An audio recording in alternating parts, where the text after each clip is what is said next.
மேஷ ராசிக்கார அன்பர்களே, பொழுதனைக்கும் உங்ககிட்ட யாராச்சும் ஒருத்தவங்க வந்து சண்டை போட்டுக்கிட்டே இருப்பாங்க.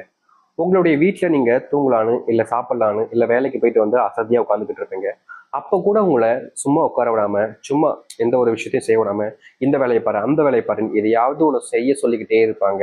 இந்த மேஷராசினுடைய வாழ்க்கையில இவர்கள் வேலைக்கு போயிட்டு கடினமா உழைச்சிட்டு வந்து அப்பதான் சரி கொஞ்ச நேரம் நிம்மதியா தூங்கலாம் அப்படின்னு தூங்க போயிருப்பாங்க. இந்த பொருள் வாங்கிட்டு வா, அந்த பொருள் வாங்கிட்டு வா, இந்த இடத்துக்கு போயிட்டு வா, இங்க போ கொஞ்சம் வேலை இருக்கு அப்படின்ற மாதிரி இந்த மேசராசிக்காரர்களை ஒரு நாள் கூட நிம்மதியா இருக்க விடாம அங்க போ இங்க போன்னு எப்போதும் இவர்களை டார்ச்சர் செய்யக்கூடிய விதமாக பல விஷயங்களை பண்ணிக்கிட்டே இருக்காங்க. முக்கியமா இதற்கெல்லாம் காரணமே இவருடைய குடும்பத்தார்கள் தான். குடும்பத்தில் இருக்கக்கூடிய ஒருத்தங்களுக்கு கூட இவர்கள் மேல பெருசா அன்பும் பாசமும் கிடையாது.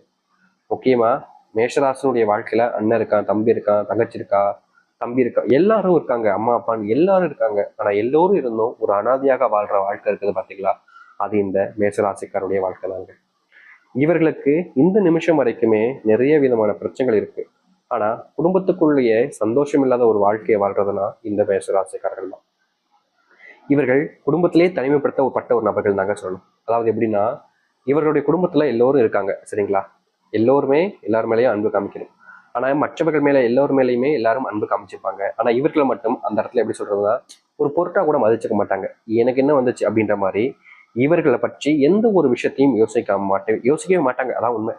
ஒரு ஸ்கூல் சேர்க்கணும் அப்படின்ற போது சின்ன வயசுல இவனுக்கு மட்டும் கவர்மெண்ட் ஸ்கூல், மற்றவங்களுக்கு பிரைவேட் ஸ்கூல் அப்படின்ற மாதிரியும் இதுல எப்படி வேறுபாடுகள் வருது பாத்தீங்களா? அது போலதாங்க ஒவ்வொரு விஷயத்திலையுமே வேறுபாடுகளை வச்சு இவர்களை எல்லா இடத்துலையுமே இந்த மேசராசிக்காரர்களை பிரிச்சு வச்சிருவாங்க. இதனாலேயே இவர்களுடைய வாழ்க்கையில சின்ன வயசுல இருந்தே நரக வேதனைகள் தாங்க பட்டிருக்காங்க. ஏன்னா எல்லாருமே எல்லாரு கூடயும் பழகும் போதும் அன்பா பாசமா இருக்கிறது யதார்த்தமான ஒரு விஷயம், நல்ல விஷயம் சொல்லலாம்.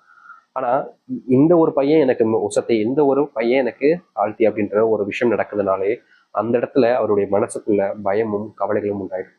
இப்படி உண்டான ஒரு விஷயம் தாங்க இந்த மேசராசினுடைய வாழ்க்கையில இன்னைக்கும் தீர்ந்தபடியாக இல்லை. முக்கியமா சொல்ல போனா மேசராசிக்காரர்கள் வாழ்க்கையில எல்லாத்தையுமே இழந்துட்டாங்க. இப்போ எதுவும் இல்லாத ஒரு எப்படி சொல்றேன்னா வெறும் உடம்பு மட்டும் வச்சுக்கிட்டு இருக்கக்கூடிய ஒரு வாழ்க்கை. அந்த உடம்புல உயிர் இருக்கு, அதுவும் போச்சுன்னா அவ்வளவுதான், எல்லாமே என்னுடைய வாழ்க்கையில முடிஞ்சு போச்சு. எனக்குன்னு எதுவுமே இல்லை சாமி, எல்லாத்தையுமே நான் இழந்துட்டேன். அந்த கடவுள் என்கிட்ட இருந்து எல்லாத்தையும் எடுத்துக்கிட்டான்.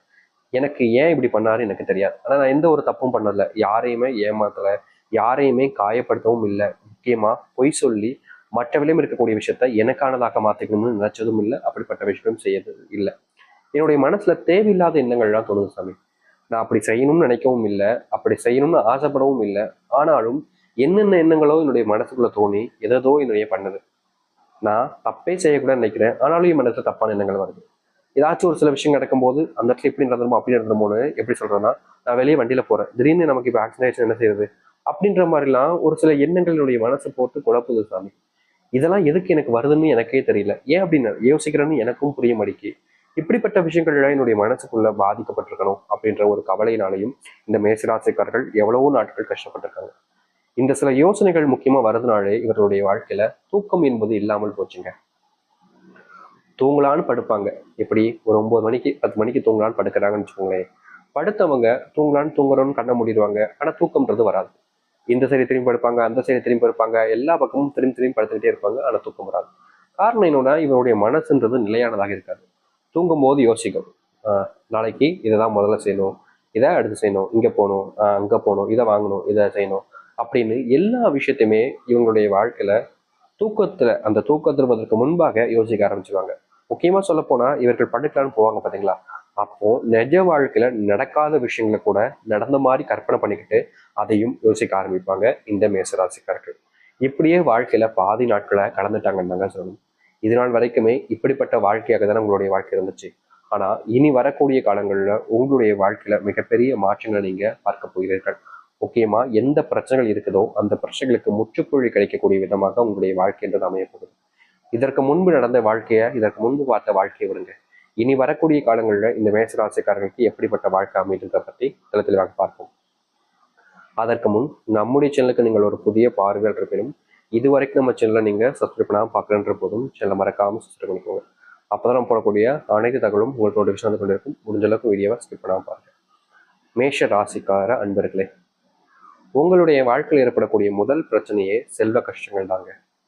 செல்வத்தினுடைய பிரச்சனை, செல்வத்தினுடைய கஷ்டங்கள்னால நீங்க தினமும் ஒரு நாள் விடாம அதை எப்படியாவது செல்வத்துக்கு கடன் வாங்கினதை அடைச்சிடணும், கடன் வாங்கின பிரச்சனைகளை தீர்த்திடணும், எப்படியாவது இதை குடும்பத்துக்கு தெரியாம பார்த்துக்கணும், குடும்பத்தில் தெரிஞ்சா மிகப்பெரிய பிரச்சனையாருன்ற பயம், கவலைகள்னு உங்களுடைய வாழ்க்கையில் இருந்துகிட்டே இருந்துச்சு.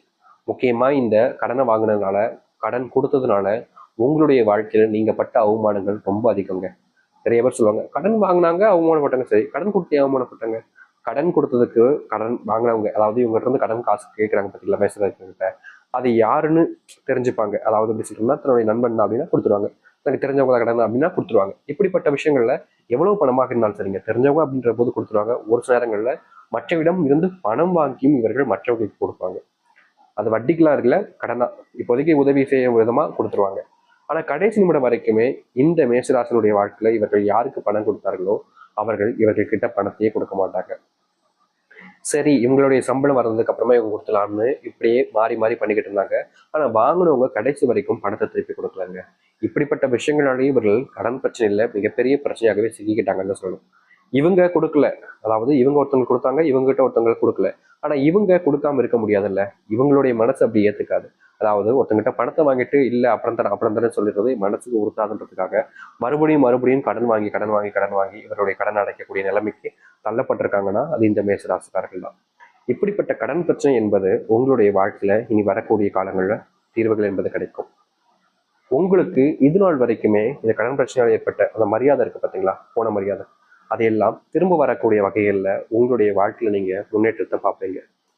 முக்கியமா நீங்க எந்த இடத்துலலாம் தோத்துக்கிட்டே இருந்தீங்களோ, எந்த இடத்துல உங்களுடைய வாழ்க்கையில பிரச்சனைக்கு மேல பிரச்சனைன்ற மாதிரி வந்து நடந்துகிட்டே இருந்துச்சோ, அப்படிப்பட்ட விஷயங்கள்ல இருந்து எந்தெந்த விஷயங்கள்லாம் மாற்றி அமைக்க நினைக்கிறீங்களோ அந்த விஷயங்கள் வரைக்குமே உங்களுடைய வாழ்க்கையில மாற்றத்தை பார்க்கக்கூடியதாக இனி வரக்கூடிய காலங்கள் இருக்க போகுது.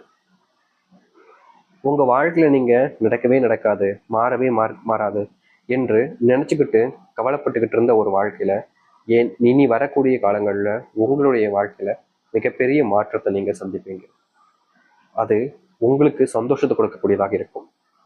கடனால் நீங்க பட்ட கஷ்டத்தை கடனை கொடுத்து மற்றவர்கள் முன்பு மரியாதையும் பெறுவீங்க. உங்களுடைய வேலை சம்பந்தப்பட்ட பிரச்சனைகள் நாளுக்கு நாள் அதிகரிச்சுக்கிட்டே இருந்துச்சு. வேலைக்கு போறதா வேணாமா, வேலையை விட்டுட்டா குடும்பத்து கஷ்டத்துல ஆயிருமே, என்ன செய்வது அப்படின்ற மாதிரி ஒவ்வொரு விஷயத்திலையுமே நீங்க படாத பாடுபட்டுக்கிட்டு இருந்தீங்க. ஏன்னா கடன் பிரச்சனைனால அந்த அளவுக்கு இருந்துச்சு. அப்படிப்பட்ட கடன் பிரச்சனைக்கு வேலைக்கு போகணுன்ற கட்டாயத்துல வேலைக்கு போனீங்க. ஆனா இப்போ வரக்கூடிய காலங்களில் கடன் பிரச்சனையை நீங்க முழுவதுமாக தீர்த்ததுக்கு அப்புறமா அந்த வேலையை நீங்க தொடலாமா வேணாமான்ற எண்ணங்கள் தான் உங்களுடைய மனசுக்குள்ள வர ஆரம்பிக்கும். இதற்கு முன்பு வரைக்கும் நீங்க மனசெலவுல யாரையுமே காயப்படுத்தினது கிடையாது. ஒரு சின்னதா ஒரு வார்த்தையால கூட மற்றவர்களை காயப்படுத்தணுன்ற எண்ணம் உங்களுக்கு இது நாள் வரைக்கும் வந்ததில்லை, அப்படி பண்ணதும் கிடையாது. ஆனா பல நபர்கள் உங்களை அசிங்கப்படுத்துவதும் அவமானப்படுத்துவதும் பண்ணும்போது உங்களை அறியாமலே நீங்க அவங்க கிட்ட கோவப்பட்டிருக்கீங்க, சண்டை போட்டிருக்கீங்க இதற்கு முன்பு வரைக்கும். அப்படி அவங்க கிட்ட பேசின விதத்துல அவர்களுடைய மனசு ரொம்ப காயப்பட்டிருக்குமே சாமி, என்னாலதான் நான் தான் இப்படி தேவையில்லாம கோவப்பட்டுட்டேனே அப்படின்ற ஒரு மன வருத்தத்துக்குள்ள நீங்க போய் ரொம்பவே கஷ்டப்பட்டீங்களே. அப்படிப்பட்ட கஷ்டங்கள் நீங்கக்கூடிய வகைகள்ல இனி வரக்கூடிய காலங்கள் உங்களுடைய வாழ்க்கையில அமையும். முந்தியெல்லாம் நீங்க உங்களுடைய வாழ்க்கையில யாராவது சின்ன தவறு செஞ்சா கூட உங்களுக்கு ரொம்ப மனசுக்குள்ள வருத்தத்தை ஏற்படுத்திக்கிட்டே இருக்கும். ஆனா இனி வரக்கூடிய காலங்கள்ல எந்த ஒரு நபரும் உங்களுடைய வாழ்க்கையில தவறுகளையோ இல்ல பிரச்சனைகளையோ கொண்டு வந்து சேர்க்க மாட்டாங்க இந்த மேசராசினுடைய வாழ்க்கையில. மேசராசிக்காரர்கள் ஒரு சில விஷயங்களை செய்யும் போது ஏன்பா இப்படி பண்ண அப்படின்னு யார்ட்டையாச்சும் கேட்டா போதும், திடீர்னு எப்படி சொல்றதுன்னா, எப்பவுமே இல்லாத கோபம் அப்பதான் வர மாதிரி மொத்த கோபத்தையுமே உங்ககிட்ட காமிச்சிட்டு போயிடுவாங்க. இவர்களுக்கு அந்த நேரத்துல மனசுக்குள்ள அத்தனை வழிகள் இருக்கும், ஆனாலும் அதை எல்லாத்தையுமே பொறுத்து பொறுத்து போவாங்க இவர்கள். இவருடைய வாழ்க்கையில என்னதான் இதனால் வரைக்குமே பெருசா சந்தோஷங்கள் கிடைக்கல, குடும்பத்துல இவர்களுக்கான மதிப்புகள் கிடைக்கலனாலும் என்றாவது ஒரு நாள் என்னை புரிஞ்சுப்பாங்கன்ற ஒரு கண்மூடித்தனமான நம்பிக்கையினால வாழ்க்கையில வாழ்ந்தீங்க. அப்படிப்பட்ட நம்பிக்கைக்கு, அதாவது அது நம்பிக்கை வீணாகாத விதமாக உங்களுடைய வாழ்க்கையில இனி வரக்கூடிய காலங்கள்ல உங்களுடைய குடும்பத்தார்களே உங்களை புரிஞ்சுக்கொள்ள ஆரம்பிப்பாங்க. முந்தியெல்லாம் நீங்க செஞ்ச தவறுகளுக்கு, நீங்க செய்ய போற விஷயங்களுக்கு உறுதுணையாக இருந்திருக்க மாட்டாங்க, கூட இருந்து உதவி செய்யணும்னு நினைச்சிருக்க மாட்டாங்க. அப்படிப்பட்ட விஷயம் மாறக்கூடிய வகையாக இனி வரக்கூடிய காலங்கள் அமையும். முந்தி செஞ்ச தவறுகளையும் சரி, முந்தி நீங்க ஆசைப்பட்ட விஷயங்களையும் சரி நிறைவேற்றி கொடுப்பார்கள், மாற்றி அமைத்தும் கொடுப்பார்கள் இந்த மேஷராசினுடைய வாழ்க்கையில. மேஷராசிக்காரர்கள் இனி எந்த ஒரு விஷயத்தை வச்சும் மனசுக்குள்ள போட்டு குழப்பிக்கிட்டு வருத்தப்பட்டுக்கிட்டு இருக்க வேண்டிய அவசியமே இல்லைங்க. ஏன்னா உங்களுடைய வாழ்க்கை முழுவதுமாக மாறப்போகுது. நீங்க எதிர்பார்த்த வாழ்க்கையாகவே இனி வரக்கூடிய காலங்களில் உங்களுடைய வாழ்க்கையை அமைச்சு கொள்ள முடியும். இனி எந்த ஒரு துன்பமாக இருந்தாலும் சரிங்க, எந்த ஒரு பிரச்சனையாக இருந்தாலும் சரிங்க, உங்களை யாராவது வீழ்த்தணும், உங்களை வீழ்த்திட்டு வாழ்க்கையில முன்னுக்கு வர நினைச்சாங்கன்னா ஏமாற்றப்படுவார்கள், ஏமாந்து மட்டுமே போவார்கள். இனி இந்த மேசராசிக்காரர்களை யாராலும் வீழ்த்த முடியாது. எப்படிப்பட்ட ஆசைகள் உங்களுக்குள்ள இருந்தாலும் அந்த ஆசைகளை நீங்க நிறைவேற்றி கொண்டு மற்றவர்கள் முன்பு முன்னிலையை அடைவீர்கள். மற்றவர்கள் முன்பு மற்றவர்களுடைய மரியாதையை பெற்று வாழ்க்கையில முன்னோக்கி செல்வீர்கள். இனி இந்த மேசராசிக்காரர்கள் எந்த ஒரு விஷயத்தை நினைச்சும் பயப்பட வேண்டிய அவசியம் இருக்காது. ஏன்னா அந்த அளவுக்கு வாழ்க்கையில மாற்றங்கள் என்பது ஏற்பட போகுது. நம்பிக்கையோடு காத்திருங்கள், நிச்சயம் நல்லதே நடக்கும். மேசராசினுடைய